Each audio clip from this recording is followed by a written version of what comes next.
Então, gente, entender essas oportunidades, incorporar elas e aproveitar, muito além do que só vir aqui e ver essa live, assistir essa live, é incorporar no dia a dia e saber como executar isso, faz com que tu consiga ter esse diferencial. E aí, quando a gente fala em 10 mil, pode ser muito mais, né?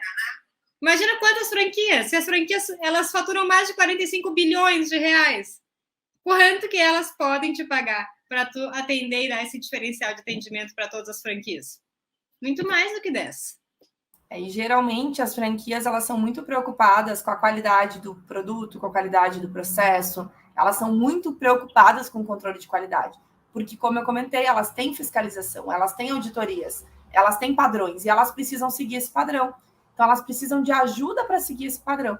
E os serviços que a gente vai mostrar aqui para vocês hoje, que a gente vai comentar hoje, eles ajudam para que elas tenham esse padrão, que elas estejam sempre dentro dos padrões do franqueado. Então, gente, tem muita oportunidade.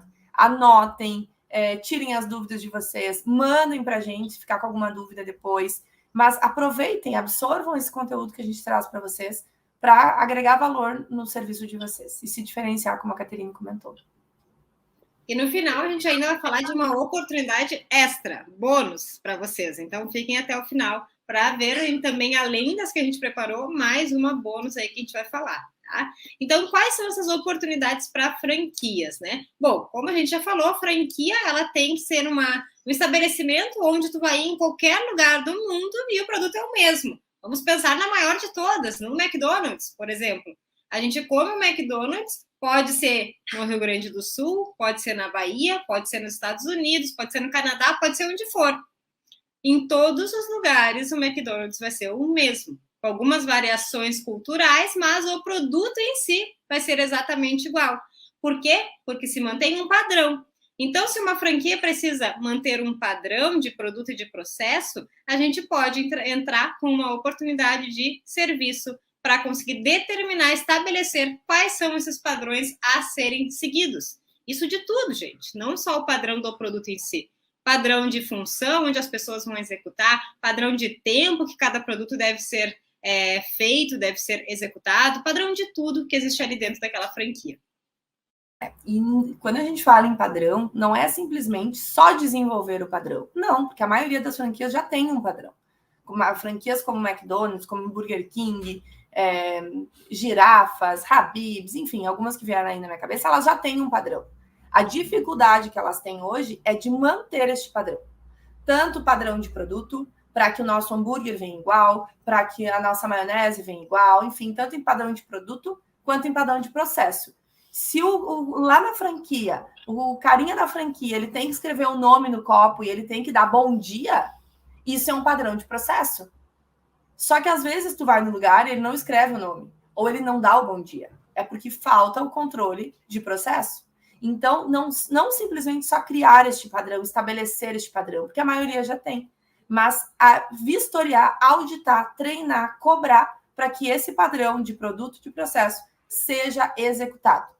Tá? Que tu pegue o checklist da própria franqueadora e que tu faça com que eles façam, com atividades, com dinâmicas, enfim, com todo o trabalho, com a experiência que a gente acaba absorvendo. Tá? Então, estabelecer padrão, mas principalmente vistoriar esse padrão é um dos maiores desafios. E tem muito trabalho para a gente fazer nisso, gente. Muito trabalho, muito trabalho. E agora, quando tu falou, Latoya, do nome, né, eu lembrei da Starbucks. Provavelmente o pessoal também lembrou da Starbucks, né? Do nomezinho no copo no café. Era deles o exemplo. O que acontece com a Starbucks, né? Qualquer lugar do mundo que a gente vai, a gente sabe que tem essa característica. Inclusive, as pessoas vão lá por status, para postar nas redes sociais que tem um copinho com o nome da Starbucks. E, gente, imagina que isso é uma cultura, isso é algo que é importante para a empresa, e aí a Starbucks ela se estabelece em Porto Alegre, por exemplo, e lá o pessoal não segue esse padrão. O que acontece com a marca como um todo? Ela acaba saindo fora da padronização, da cultura que ela tem, que é trazer esse nome, valorizar o cliente tirar fotinho, postar no Instagram. E aí, para a marca Starbucks como um todo, isso é prejudicial. É só uma que está fazendo isso.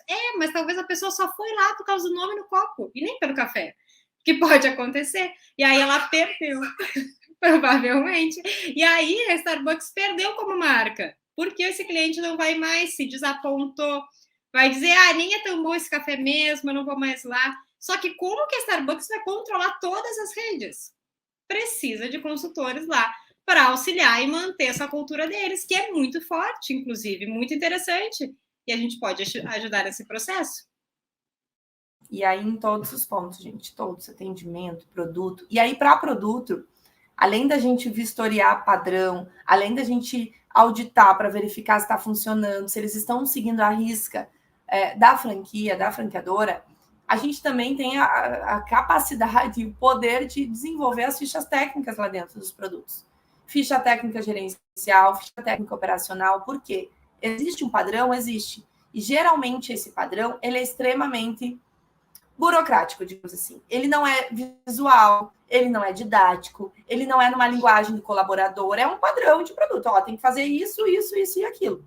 A gente pode executar as fichas técnicas operacionais na linguagem do colaborador, numa forma que eles entendam, numa forma onde eles realmente vão executar no dia a dia, do nosso jeitinho. E aí a gente faz com que eles façam, e aí ao mesmo tempo a gente está garantindo que eles realmente vão desenvolver este padrão, vão executar esse padrão no dia a dia. Então, eu posso vistoriar padrão de processo de produto e eu posso garantir, né, esse padrão do produto desenvolvendo fichas técnicas didáticas, visuais, ilustrativas, como a gente ensina no curso Domine a Consultoria, para que o funcionário realmente execute esse padrão exigido. Então, olha só aí já tem um monte de consultoria, um monte de possibilidade.